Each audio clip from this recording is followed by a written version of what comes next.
introdução ao estudo do tabernáculo e das leis, lições práticas para a nossa espiritualidade. O Êxodo 19, versículos de 1 a 8, a Bíblia vai dizer: no terceiro mês, depois que os filhos de Israel haviam saído da terra do Egito, no mesmo dia chegaram ao deserto do Sinai. Tendo partido de Refidim, entraram no deserto de Sinai, onde se acamparam. Israel, pois, ali acampou-se em frente do monte.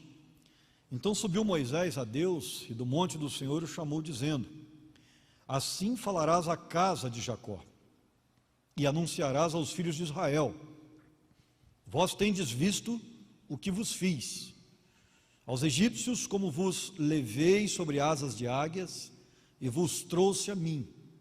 Agora, pois, se atentamente ouvirdes a minha voz e guardardes o meu pacto, então sereis a minha possessão peculiar dentre todos os povos, porque minha é toda a terra. E vós sereis para mim reino sacerdotal e nação santa. São estas as palavras que falarás aos filhos de Israel. Veio, pois, Moisés, e tendo convocado os anciãos do povo, expôs diante deles todas essas palavras que o Senhor lhe tinha ordenado. Ao que todo o povo respondeu a uma voz: tudo o que o Senhor tem falado faremos. E relatou Moisés ao Senhor as palavras do povo. Amém, queridos? Moisés então chama os anciãos e expõe tudo aquilo que Deus havia falado que o povo deveria fazer. Interessante essa questão, porque naquela época, naquela altura, o povo de Israel ainda era dirigido pelos seus líderes, cada líder uma tribo. Então, esse sistema patriarcal, bem interessante, que era ainda usado pelo povo de Israel naquela época. Vamos orar? Senhor Deus, estamos aqui diante da Tua palavra em reverência, estamos aqui cônscios de que precisamos dela, porque se assim não fosse, nós não até aqui viríamos. Queremos ouvir a Tua voz, lições, para que possamos seguir baseadas na Tua palavra. Que Tu estejas falando profundamente, que Tu fales profundamente ao nosso interior nesta noite, que possamos crescer espiritualmente para a nossa vida melhor e também para a Tua satisfação. Fales conosco, Teu povo está aqui para ouvir a Tua voz. Oramos em nome de Jesus. Amém. Senhoras e senhores, estamos aqui diante de um texto lindo, né? E já aprendemos, inclusive na semana passada, que Deus estabelece uma aliança aqui com Israel, prometendo estar com Israel se Israel se mantivesse fiel. Essa aliança feita através de Moisés, conhecida como sinaítica, feita no Sinai, por isso o nome, é bem interessante porque é, como vimos na semana passada, uma das poucas alianças que Deus fez com Israel, ou com qualquer outra pessoa, qualquer outra situação, que fosse condicional. A maioria das alianças na Bíblia que Deus faz com pessoas, com o seu povo, é composta de alianças que Deus vai cumprir sozinho. Prometo a você e farei. E acabou, como é a aliança davídica. Farei da sua parentela sair o Messias. E Deus cumpriu. Jesus nasceu na tribo de Davi. Então, Judá, inclusive. Então, foi cumprido, porque Deus prometeu que faria. Mas essa aliança aqui é interessante, porque Deus fala ao povo: se vocês permanecerem fiéis a mim, eu cuidarei de vocês. Vimos também na semana passada que Deus estava estabelecendo aqui uma teocracia, onde Ele mesmo diretamente direcionaria o povo. E por isso o tabernáculo, com toda aquela indumentária, com toda aquela situação, né? Havia o átrio com o tabernáculo no meio. Era bem interessante. A gente que está aqui na PIB de Taubaté, conhece aqui o terreno, a gente consegue ter uma ideia, como se o tabernáculo fosse aqui o templo, e os nossos muros ao redor do estacionamento fossem um átrio. O espaço entre o tabernáculo e os muros é o átrio. E do muro para fora, o lado de fora do tabernáculo. Então o tabernáculo tinha um átrio, uma cerca que o envolvia. E aí então o tabernáculo era montado no centro dessa cerca, né? Um pouquinho mais recuado, para dar espaço na frente, né? Para os utensílios da frente, que era o altar de sacrifício e a bacia de lavagem cerimonial. É interessante que tem muita coisa no tabernáculo, não vejo a hora de chegar lá, estou até ansioso, mas eu não quero correr também e não levar em consideração os detalhes. Nós temos, semana que vem, por exemplo, o início do estudo dos 10 mandamentos, que estão logo aí em seguida, capítulo 20. Não dá para pular 10 mandamentos e já chegar lá no capítulo 25 do tabernáculo, não dá. A gente tem que passar pelo capítulo 20, né? Porque é importante a gente estudar os 10 mandamentos. Agora, o interessante disso tudo é que o tabernáculo tem muita coisa assim, misteriosa. Por exemplo, vou só dar um exemplo para instigar você a não perder nada dessa série. O povo de Israel estava no meio da terra de Canaã, naquele processo todo, vocês já conhecem, e os cananitas adoravam o sol. O deus Ra era um deus do sol, na verdade era o deus sol, né? Eles adoravam o sol. E em vários contextos em que a Bíblia diz que o sol escureceu, ou que o sol parou, é apenas ali o sol parou, uma questão de quem está vendo, né? Porque a gente sabe que não é o sol que para, o sol já está parado, foi o planeta que parou. Mas essa ideia de Deus dominando o sol é muito interessante, porque é a ideia de Deus tendo domínio sobre o sol, que na visão de muita gente ao redor, naquele deserto de Cades Barneia ou do Sinai, é uma visão completamente assim diferente, porque os caras adoravam o sol e entendiam o sol como um Deus. Aí vem Deus e escurece o sol. E o tabernáculo é muito interessante porque havia uma crença no mundo antigo de que você tinha que evitar de dar as costas para o sol, porque o sol é um Deus, você não pode dar as costas para um Deus. Então muita gente vivia fazendo coisas, estruturando coisas, construindo coisas, para estar sempre olhando para os céus e na direção do sol, né? Então havia um respeito, um temor muito grande em relação ao sol. E claro que não dava para fazer isso sempre, porque o sol se coloca de um lado, né? E ele nasce de um lado e se coloca do outro. Então, mas os caras faziam umas coisas. Nenhum templo religioso que tivesse culto de manhã ficava contrário ao sol, se ele também adorava o sol. Então a ideia era ir para o culto de manhã olhando para o sol, participando e olhando para o sol. Então tinha todo um cuidado nesse sentido. O tabernáculo é colocado numa posição em que quando a pessoa, no horário que ela tinha que entrar no tabernáculo para poder, não no tabernáculo, mas no átrio, para sacrificar a Deus, ficava descosta para o sol. Entende o negócio? Então tem muita coisa ali que assim não foi dito claramente, mas nós sabemos os porquês. O camarada, no horário do sacrifício, ele era obrigado a dar as costas para o sol para poder entrar no átrio do tabernáculo, justamente porque não se reconhecia o sol como um Deus, e sim somente o Deus de Israel. Então são situações que estão presentes nesses mandamentos, coisas que nós vamos estudar aqui, que você nunca ouviu falar, tenho certeza disso.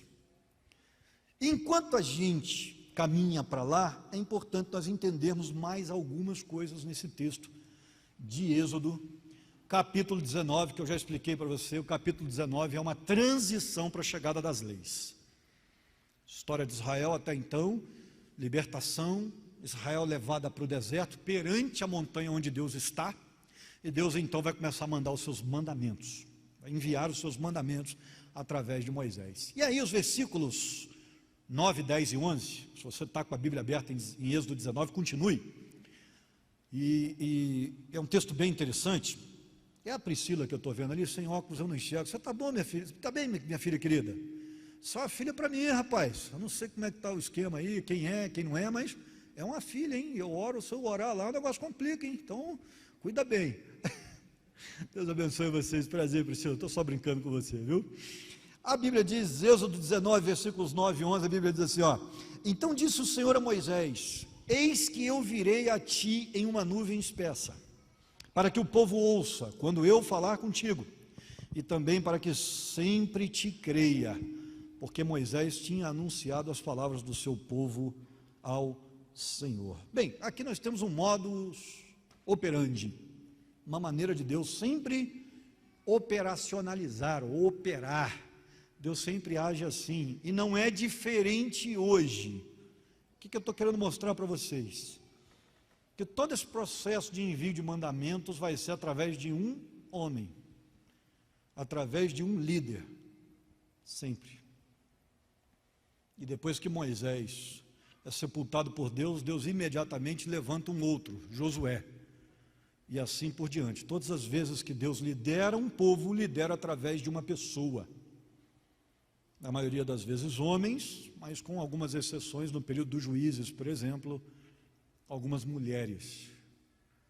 Então é bem interessante que isso aqui não muda nunca. No período da igreja isso vai continuar. Vocês conhecem lá Apocalipse 2 e 3, cartas escritas às igrejas. Como é que começa cada carta? E ao anjo da igreja da cidade tal, escreve o Senhor. Aquele que é isso, aquele que é aquilo. Porque toda a igreja naquela época era liderada por um pastor, que é chamado o anjo da igreja. Isso não vai mudar, tá, gente? Eu não sei se você gosta dessa ideia, não gosta. Aliás, é um ato de fé. Você seguir a orientação dada por um homem que Deus estabeleceu para ser o pastor da igreja é um ato de fé. Da mesma forma, não muda para mim. Eu seguir a orientação do meu presidente aqui da associação é um ato de fé a Deus, porque eu entendo que Deus o colocou ali. Nesta feita sou eu, o presidente, mas a partir de março, provavelmente será eleito outro, e eu continuarei andando debaixo da orientação dele, porque é assim que Deus faz as coisas. Eu tenho que ter fé. Hoje eu ainda conversei com o presidente da Convenção Batista de São Paulo, e eu tenho que ter fé, a orientação que ele dá, que Deus o colocou ali, desde que não esteja contrário à Escritura. A orientação que o pastor Genilson me der será a orientação que eu seguirei, porque eu entendo que Deus o colocou para dirigir a Convenção Batista do Estado de São Paulo, e da mesma forma a Convenção Batista Brasileira, o presidente da Aliança Batista Mundial, e por aí vai. São líderes que Deus coloca sobre nós. Quando eu chego aqui ao Conselho de Pastores da cidade de Taubaté, eu presto continência ao pastor Ronaldo. Meu parceiro, meu amigo, como é que o senhor está? Tudo bem?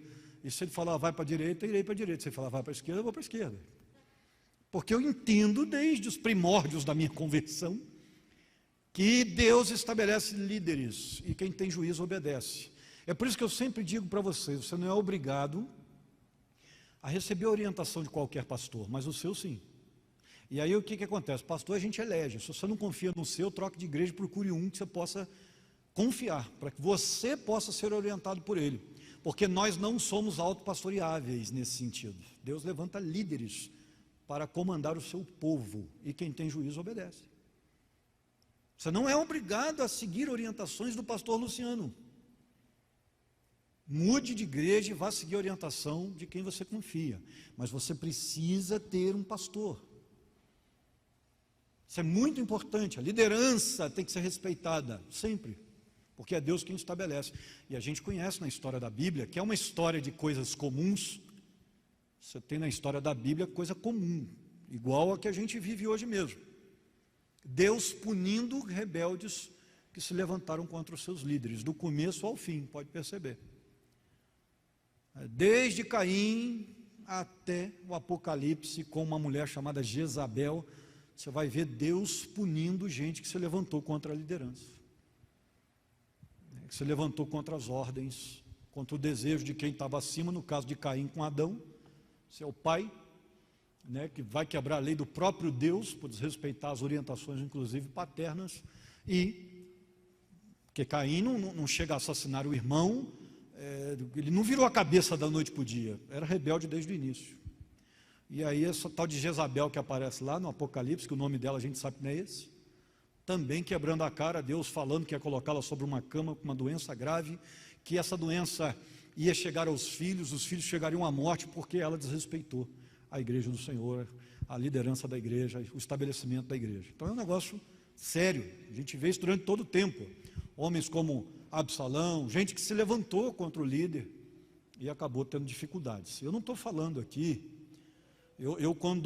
quando comecei a pregar a palavra, eu fiz um compromisso com Deus, de que eu não iria deixar de pregar a palavra por nenhum outro motivo, fosse ele político, fosse ele algo que fosse me prejudicar, algo que fosse me trazer algum tipo de consequência ruim, algum tipo de perseguição, que eu iria pregar a verdade até o último dia da minha vida. Eu até fiquei muito feliz, né? Porque lá na igreja anterior tinha uma pessoa que sempre me criticava. Aí um dia, depois que eu saí, vim para cá, ela passou a me elogiar. Pastor Luciano é que estava certo, que não sei o que e tal. E aí falou para minha irmã, eu critiquei muito o pastor Luciano, mas uma coisa eu não posso criticar o pastor Luciano não, ele prega a verdade. Eu falei, então para mim já valeu. Não, porque eles me achavam muito duro, um pastor muito severo, né? Então havia muita crítica por parte de alguns da igreja por conta disso, que eu era muito severo para o padrão da igreja lá. Mas com o tempo, fiquei lá 10 anos, a igreja se acostumou. Mas de fato, né, eu reconheço que eu trabalho assim, de uma maneira realmente exigente, eu reconheço isso, e vocês acho que já sabem disso. Agora, se me criticou, mas no final das contas, não, mas ele pregava a verdade, para mim já valeu, né? Bem legal isso, não tendo problema moral, né? Como não tive, e pregando a verdade, dentro da doutrina, tá legal, não tem dificuldade. Eu não vou deixar de falar que o modus operandi de Deus sempre foi esse, levantar um líder para o povo seguir, e segue quem tem juízo, é o padrão que está aqui, Deus falaria através de Moisés, e através de Moisés, a lei, 613 mandamentos, a lei moral, civil e cerimonial seria dada ao povo. O sacerdócio araônico e levítico, nós vamos estudar isso aí, também seria trazido ao povo. É na época de Moisés que os sacerdotes surgem como referenciais espirituais para o povo. Os 5 tipos de oferta também, os 5 tipos de ofertas, os sacrifícios cerimoniais também seriam dados ao povo. A partir daí a gente começa a entender essa questão de dízimo. É a partir daí, a lei do dízimo está aí, e ela é recomendada no Novo Testamento também, né? Jesus vai dizer que a gente não pode deixar de dar o dízimo, né? Devem fazer essas coisas também aquelas, né? E ele se refere ao dízimo, dá a Deus, dá a César o que é de César, o imposto, e dá a Deus o que é de Deus, o dízimo. Ele não abre mão disso, Jesus não ensina diferente, mas nós vamos chegar lá, a gente explica direito. As 3 principais festas seriam estabelecidas através de Moisés. Deus daria a Moisés as 3 festas, Páscoa, Pentecostes e Tabernáculos, são as 3 mais importantes. Tem mais festas, né? São 7, mas essas são as principais. E claro que dentro das 7 ainda tem festa dentro de festa, a gente explica mais tarde. E o tabernáculo do Senhor seria construído. Uma coisa que você precisa começar a guardar é que o tabernáculo é um tipo de Jesus no Velho Testamento. Tudo no tabernáculo aponta para Jesus, a obra que Jesus faria. E é por isso que é muito interessante essa questão. Quando a Bíblia fala de nova criatura, por exemplo, fala da santificação dos crentes, de que para entrar, inclusive, algo que a gente vai ver daqui a pouquinho, para entrar na presença do Senhor, o homem precisava ser purificado. E a Bíblia diz que Jesus nos purificou dos nossos pecados. Então aquela pia que ficava lá na entrada, que lavava, o sacerdote lavava a mão, dava uma lavada no rosto, lavava os braços para entrar na presença do Senhor, aponta para a obra de Jesus de purificação do convertido. Quem é nova criatura se torna santo, purificado. Então, até aquela pia aponta para Jesus. Quando Jesus diz, eu sou a luz do mundo, é uma referência ao tabernáculo, que não tinha outra luz, a não ser aquele candelabro. Então aquele candelabro lá com 7 hastes não podia apagar. Por quê? Porque dentro do tabernáculo não tinha janela. A única coisa para iluminar o tabernáculo era o candelabro. E aquilo era luz para as nações. Quando Jesus diz, eu sou a luz do mundo, ele está fazendo uma referência àquele candelabro. Eu sou o pão que desce do céu e dá vida ao mundo. Isso é uma referência ao maná que estava na arca, símbolo de provisão de Deus. Então, nós vamos perceber muita coisa apontando, quase tudo aponta para Jesus no tabernáculo. E foi um homem que recebeu essa direção toda para dar ao povo, e o povo precisava confiar de que aquele homem estava sendo usado por Deus. Isso é um desafio para a nossa fé nos tempos de hoje, principalmente numa época em que pastores estão sendo flagrados de uma maneira assim extremamente horrorosa nos mais variados tipos de escândalo.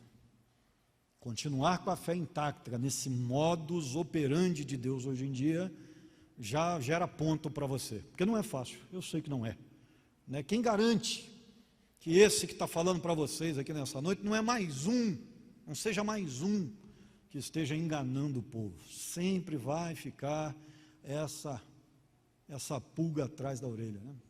Quem garante? Quem garante que eu não vá me decepcionar?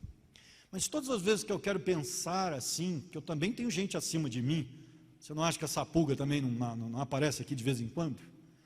Todas as vezes que eu quero pensar assim, eu me lembro de duas coisas. Primeira, quando eu olho para a Bíblia e olho para a vida dessa pessoa, há compatibilidade? Essa é a primeira pergunta que eu tenho que fazer. Ele vive conforme o que ele prega? A vida dele não é perfeita, mas pelo menos não está aí gerando controvérsias, está dentro do padrão aceitável? Está.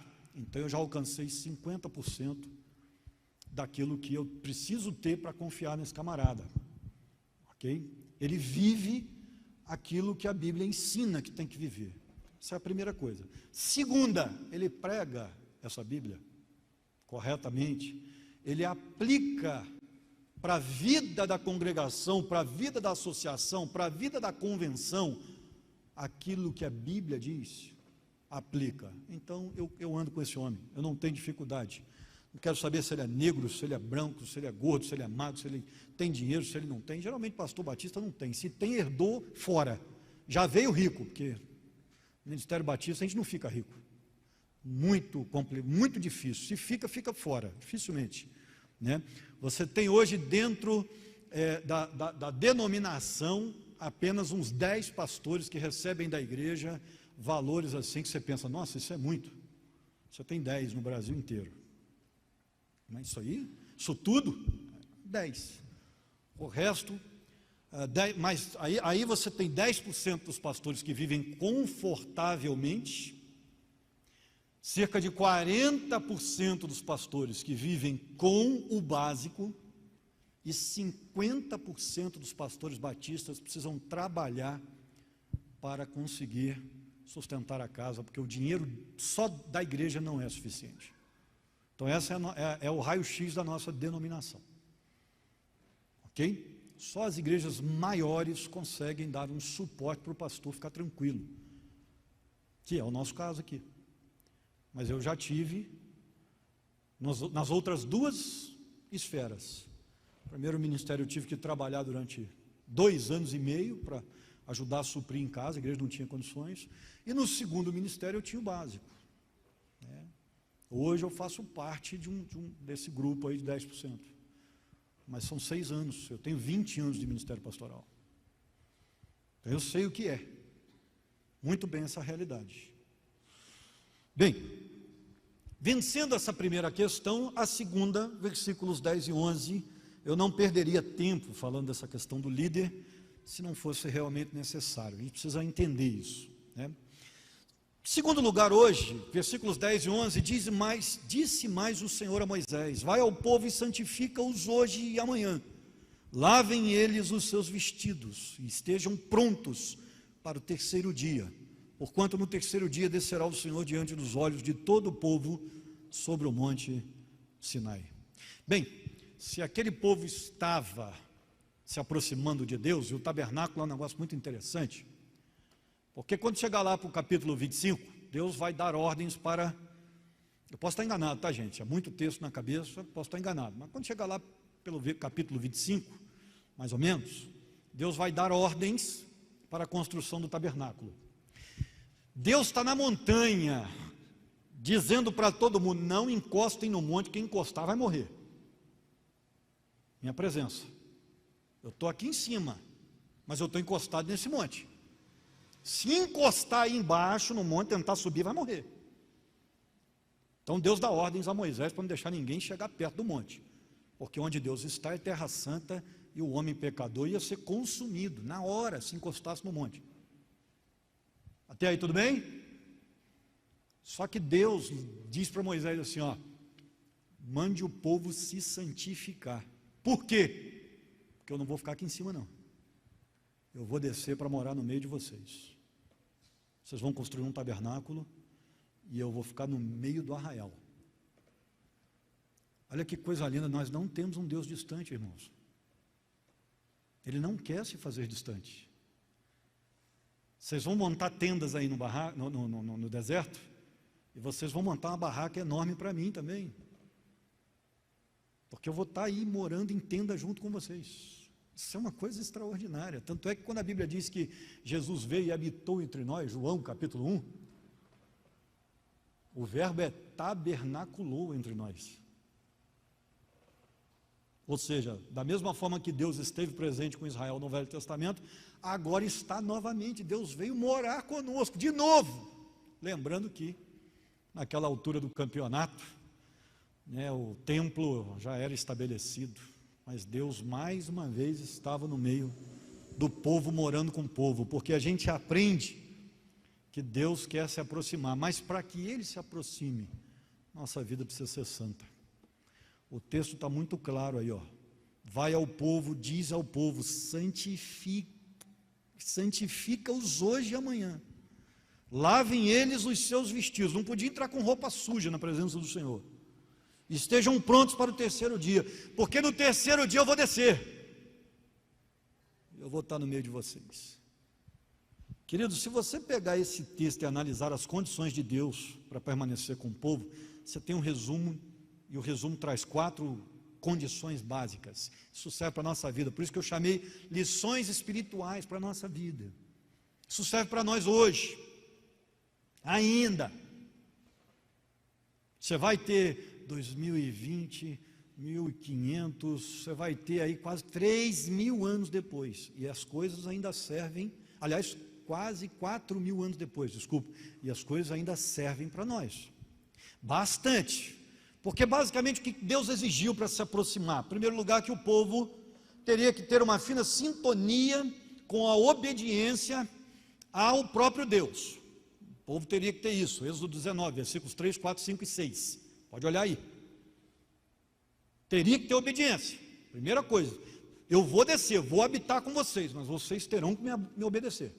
Deus não é simplesmente um amiguinho que a gente caminha junto. Tem gente hoje que trata Deus assim: ô Deus, o Senhor é meu amigo, amo estar com o Senhor, mas eu não faço nada, o Senhor manda não, o Senhor só é meu amigo só. Não existe esse relacionamento, querido. De vez em quando você encontra umas pessoas aí afundadas no pecado e que dizem que estão com Deus. Ei, esse tipo de relacionamento com Deus não existe. Esquece. Tem não. Se você começar a pecar, Deus vai se afastar de você. Na verdade é você que se afasta dele com o pecado, porque não há relacionamento entre um Deus santo e uma pessoa que tem prazer em viver no pecado. Esquece a ideia. Tanto é que quando aquela mulher adúltera foi pega em flagrante adultério, levaram-na para Jesus. Jesus percebe o arrependimento dela, e ele diz: eu também não vou te condenar, mas você vá, ou mais é por minha conta, tá? Se você vá e não, quando você participa fica melhor. Percebe? Vai, não peques mais. Se quiser continuar tendo contato com Deus como você acabou de ter, vai ter que mudar de vida. Hoje você experimentou aqui a presença de Deus, estou na sua frente, mas se quiser continuar experimentando isso, perdão, restauração, libertação, vai ter que abandonar o pecado. Entendeu o problema com o camarada que chega e gosta de tomar um goró? Entendeu o problema com o camarada que chega e tem prática homossexual, ou prática de adultério, ou é um mentiroso nato, ou não paga ninguém, deve todo mundo? Entendeu? Se chegar, vai ter que abandonar o pecado para fazer parte do processo aqui.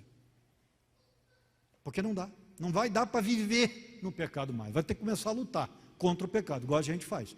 Perfeitos nós não somos, mas estamos todos aqui na luta. Quem é crente de verdade não entrega os pontos. Ah, só assim mesmo, nasci assim, vou morrer assim. Esquece isso aí. Quem está aqui tem que mudar, tem que melhorar, tem que se santificar. Uns vão se santificar mais, outros menos, mas tem que estar na luta constante contra o pecado. Segundo, que mais que Deus exigiu desse povo? O povo deveria ter sensibilidade para ouvir a voz de Deus. Versículo 9 fala disso. Muito importante que o povo estivesse atento àquilo que Deus queria dizer. E a Bíblia no Novo Testamento vai repetir isso. Que a gente tem que estar atento ao que o Espírito diz à igreja. Nós sempre precisamos estar atentos àquilo que Deus nos conduz, quer nos dizer. Porque cada um aqui tem acesso à palavra de Deus, mas existem algumas coisas que Deus vai falar no pessoal, porque é uma situação pessoal. Ah, faço faculdade de biomedicina ou faço faculdade de direito? Isso não está prescrito na Bíblia, querido. Que todo crente tem que fazer direito e não biomedicina, ou ao contrário. Isso não está prescrito. E como é que a gente decide isso? Tendo sensibilidade ao Espírito Santo. Quando eu vim para Taubaté, e aí, fico em Volta Redonda ou vou para Taubaté? Não está prescrito na Bíblia. Está prescrito na Bíblia que eu tenho que obedecer a Deus. Que o chamado para o ministério pastoral não tem vida própria, está prescrito, mas e aí? Era para ficar ou para vir? Eu tive que ser sensível. E numa decisão importante dessa, eu fiz até provas com Deus. Porque envolvia muita coisa. Entende a diferença? Sensibilidade. Versículos 10 a 14 nos ensinam também que o povo teria que se consagrar a Deus. O que é se consagrar a Deus?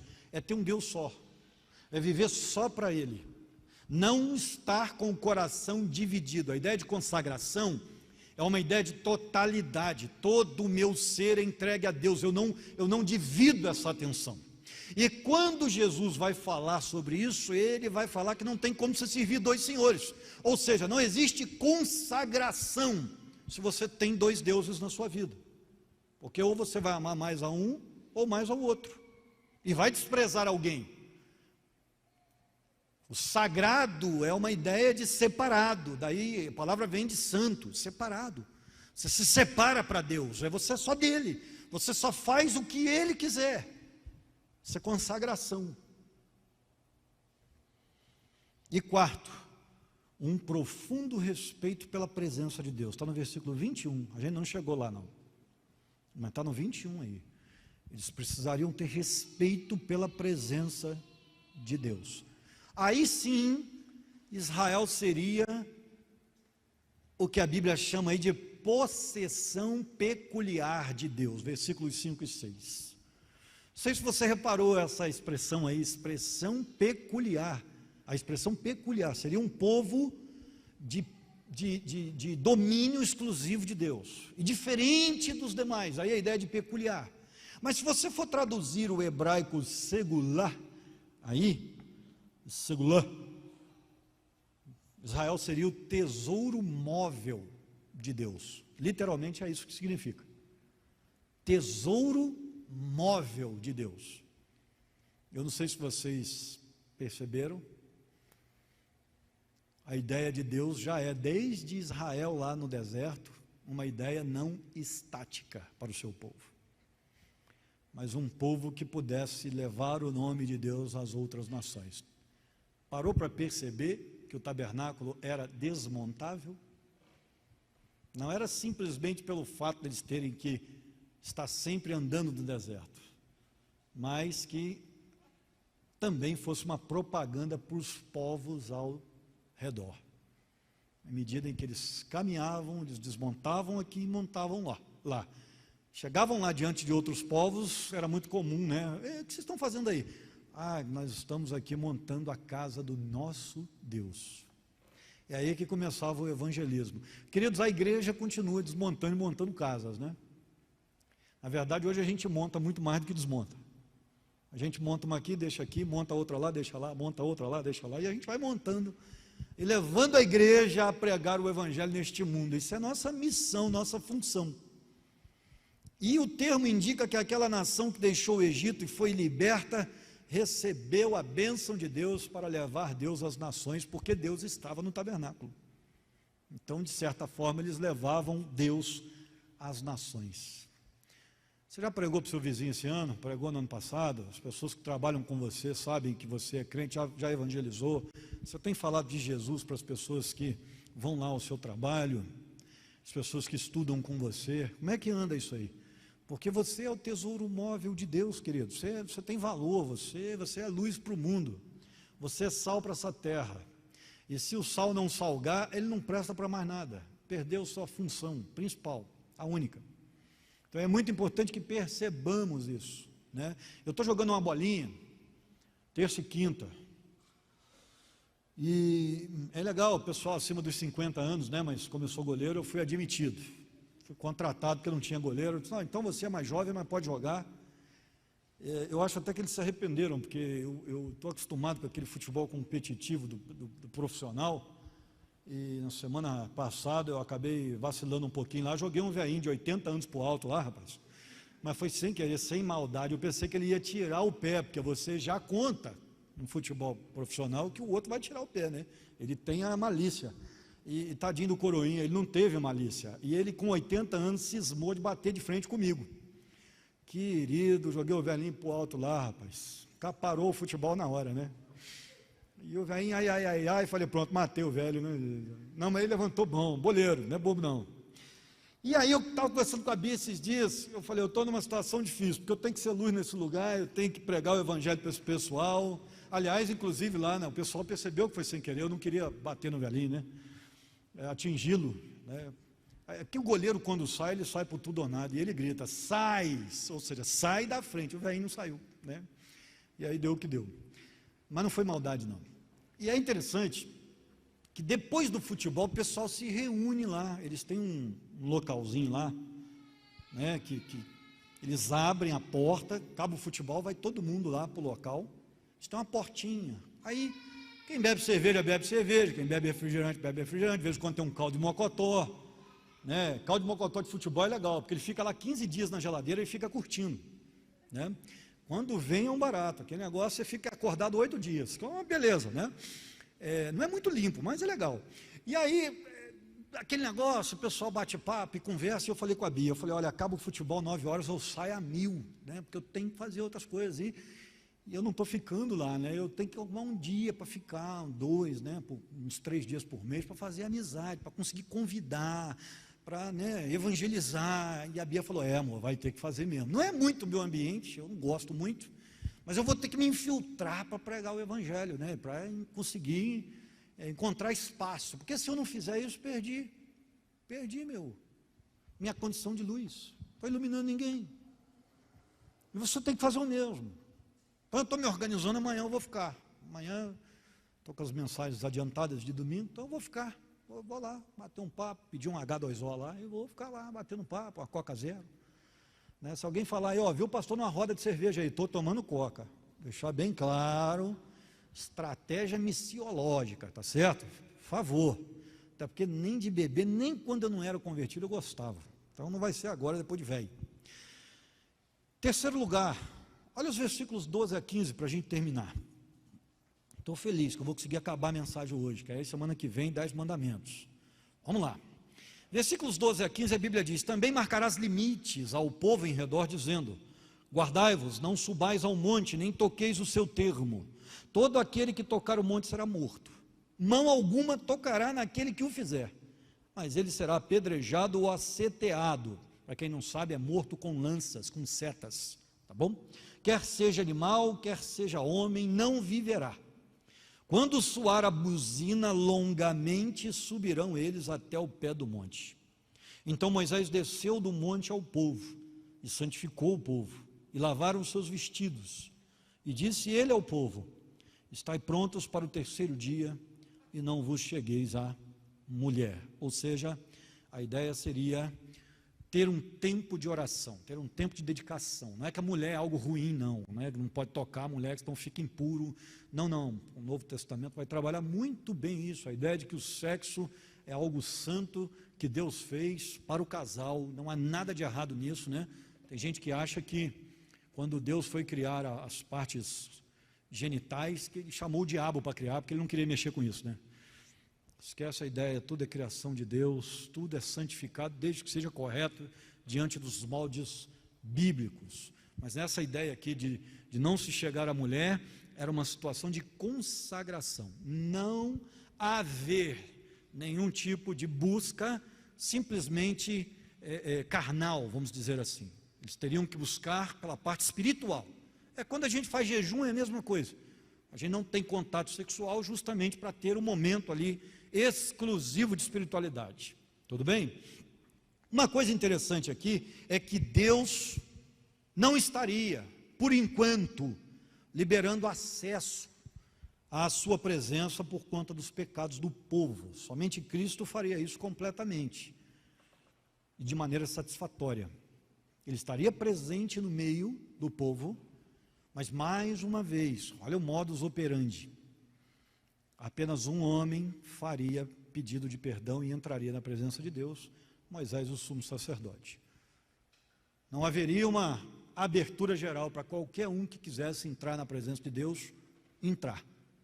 Não. Moisés faria isso uma vez por ano. Não mais, o povo iria até lá fazer o sacrifício. Por quê? É simples. Somente o sangue de Jesus Cristo pode purificar de todo pecado. Sangue de animais resolvia uma parte do problema. Alguém morria para que o homem não precisasse morrer por conta do seu pecado. Mas o cara não ficava limpo completamente. Então ele não poderia simplesmente entrar na presença do Senhor lá no Santo dos Santos. Ele morreria sem o perdão aplicado de maneira eficaz. Somente o Filho de Deus poderia morrer no lugar do pecador de uma maneira satisfatória. Até essa situação acontecer, o homem não teria acesso na câmara de intimidade de Deus. Porque a câmara, o lugar santíssimo dentro do tabernáculo, que era um pedaço onde ficava a arca do concerto, ali a presença de Deus era uma presença muito mais evidente. Se fôssemos dizer, ali ele habitava de fato. E aí, qualquer um que entrasse seria morto. É o mesmo caso do monte. Não toquem no monte, porque Deus lá em cima está encostado nesse monte. Se tocar aqui embaixo vai morrer, por conta do pecado do ser humano. Tendo contato com a pureza de Deus, seria consumido. É nesse sentido que a Bíblia diz que ninguém pode ver Deus viver. E aí Moisés não falava face a face? Falava, mas Moisés não pediu para ver a face de Deus? E Deus não mostrou as costas dele para Moisés? Sinal que não via cara a cara. Eu posso falar com uma pessoa, senti-la aqui na minha frente, mas não vê-la. E era o que acontecia com Moisés. E é interessante nós percebermos isso, que quando Jesus morre na cruz, o véu do santuário se rasga, de cima a baixo. Por que de cima a baixo? Já parou para pensar? Tudo no santuário tem um motivo, tudo no tabernáculo tem um motivo. De cima a baixo, porque se um homem tivesse que rasgar, teria que ser de baixo para cima, ele era alto. Não foi o homem que rasgou, foi o próprio Deus. E aí, a abertura está liberada para para o homem entrar e ter contato com Deus cara a cara. Em Cristo nós fazemos isso e não somos consumidos, porque no sangue de Jesus nós temos perdão total dos nossos pecados. O pecado que você vai cometer amanhã já foi perdoado, o pecado que você vai cometer daqui a 10 anos já foi perdoado, porque a Bíblia diz que Jesus morreu de uma vez por todas, é uma morte só. Jesus não morre todo dia, como acontece na missa. A Bíblia diz que ele morreu uma vez só, de uma vez por todas. Então é muito importante que percebamos isso. O acesso ainda não estaria totalmente liberado. Haveria limites bem definidos no Sinai, Êxodo 19, 12, ficou bem claro. E eu queria apenas ler mais 2 textos bíblicos com você, para a gente terminar hoje. Abra sua Bíblia em Hebreus 10. Aliás, Hebreus 10. Eu acho que eu cometi um erro aqui de digitação. Eu vou confirmar enquanto você abre aí.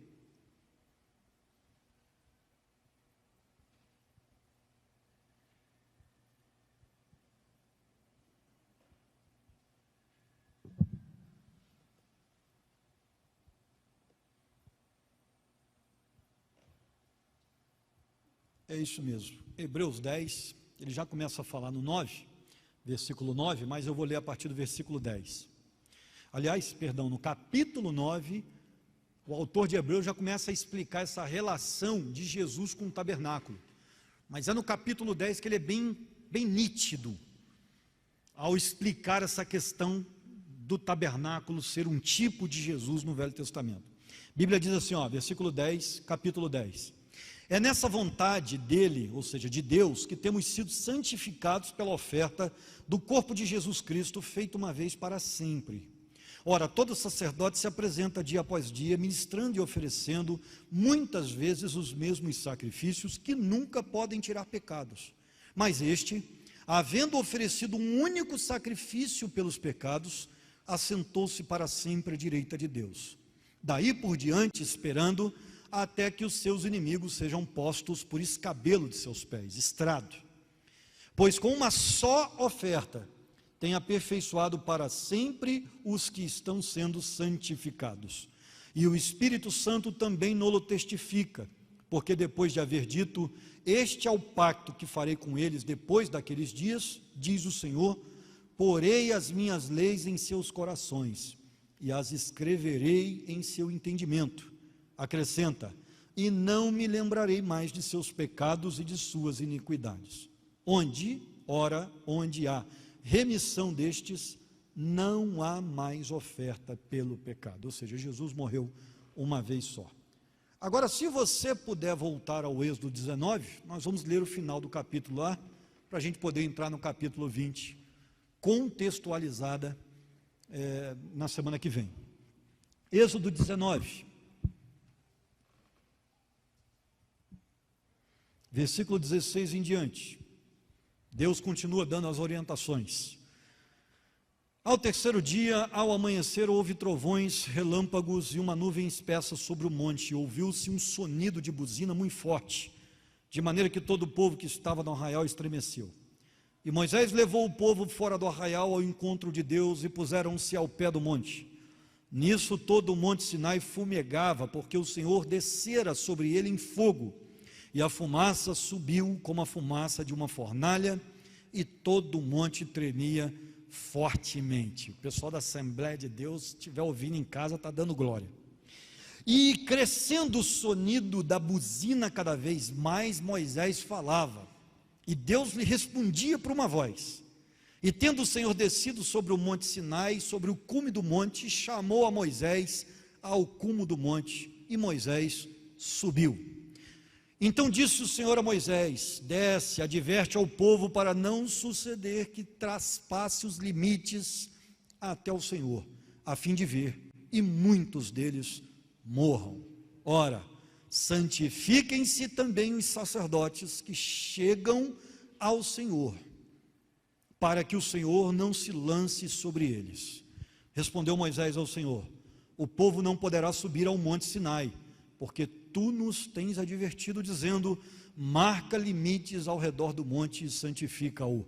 Ao que lhe disse o Senhor: vai, desce, depois subirás tu e Arão contigo. Os sacerdotes, porém, e o povo não transpassem os limites para subir ao Senhor, para que ele não se lance sobre eles. Então Moisés desceu o povo e disse-lhes isso.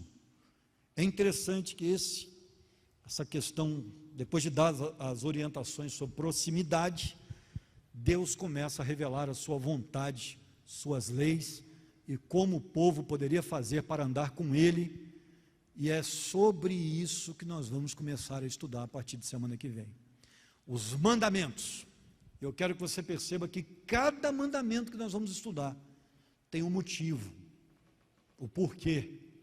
E através desse estudo o ano inteiro, nas quartas-feiras exclusivamente, você vai perceber os motivos de cada lei do Velho Testamento. Você vai ver que são 613 leis, 613 provas de amor de um Deus cuidadoso para com o seu povo.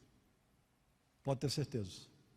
Cada lei, às vezes a gente lê a lei e a gente pensa assim: nossa, mas Deus é enjoado, né? Deus é chato, quando a gente não é crente, não tem temor. Deus não estraga prazeres, como a gente escuta muita gente dizer por aí. E essas pessoas muitas vezes não entendem os porquês. Igual a circuncisão, por exemplo. Aquele corte na película que envolve a cabeça, a glande peniana. Por que aquilo acontecia? Já parou para pensar? Para que cortar um garoto de 8 dias de nascido? Que lei esquisita. Aí quando você vai estudar a lei, você percebe que ela tem 2 motivos básicos. Primeiro, é um símbolo da conversão no Velho Testamento. O garoto ia ao banheiro e ele falava assim: pai, por que eu tenho esse corte aqui? Porque você foi cortado aos 8 dias, você foi separado para Deus, você é de Deus. Isso é um tipo para a conversão do Novo Testamento. E por que aos 8 dias? Porque o sangue só coagula perfeitamente aos 8 dias. E Deus sabia. O homem não tinha esse conhecimento, mas Deus sabia. Qual é a segunda razão? Naquela época, o câncer de útero era uma das principais causas de morte das mulheres no Israel antigo. Aliás, no Israel não, no Oriente Médio, né? Naquele pedaço do mundo ali, na Palestina. O câncer de útero matava as mulheres por conta da infecção por bactérias. Os homens demoravam 15 dias para tomar um banho, porque não tinha água. E os caras não tinham televisão, não precisa falar mais nada.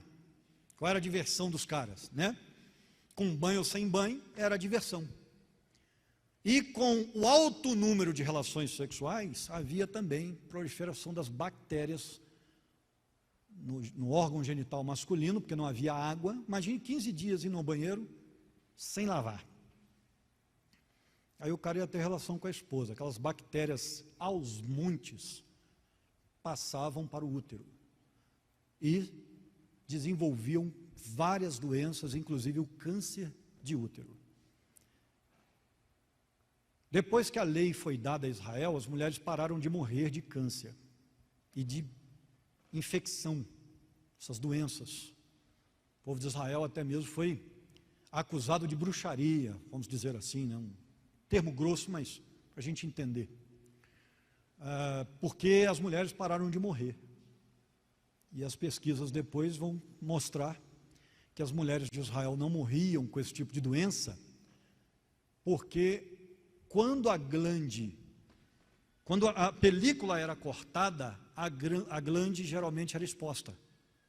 E quando ela era exposta, a água, a umidade, a urina, se secavam na glande, matando as bactérias, a maioria delas. Por estar sempre em contato ali com a roupa, com isso, com aquilo, as bactérias iam morrendo. Elas não ficavam num invólucro úmido. E aquilo salvava a vida das mulheres em Israel. Então a circuncisão é uma prova de amor de Deus para com as mulheres. São esses elementos do amor de Deus por trás das leis que nós vamos estudar aqui. Hoje eu dei só uma provinha para você do que a gente vai caminhar durante esse ano todo, vendo um Deus extremamente amoroso e preocupado com o seu povo. É prova de amor, não é chatice não, como alguns aí fora gostam de dizer. Esse Deus nos ama. E quando nós andamos na presença dEle, obedecendo o que Ele manda, nós garantimos nosso sucesso, nosso triunfo, nossa felicidade, nossa equilibrada emoção. Nós desenvolvemos a vida de uma maneira muito melhor, porque Ele nos criou e Ele sabe o que é melhor para nós. Você que pensa que você sabe, quem sabe o que é melhor para nós é o nosso Criador, conhece cada célula do nosso organismo. Vamos orar? Obrigado, Senhor, por tudo aquilo que aprendemos aqui, por tudo aquilo que ainda vamos crescer, que Tu continues a abençoar essa série, que nós possamos viver da Tua palavra, e que seja assim também com o Sermão da Montanha nos domingos à noite, Romanos domingo de manhã, nós possamos continuar crescendo, nos alimentando da Tua palavra. Te pedimos isso, oramos em nome de Jesus, amém.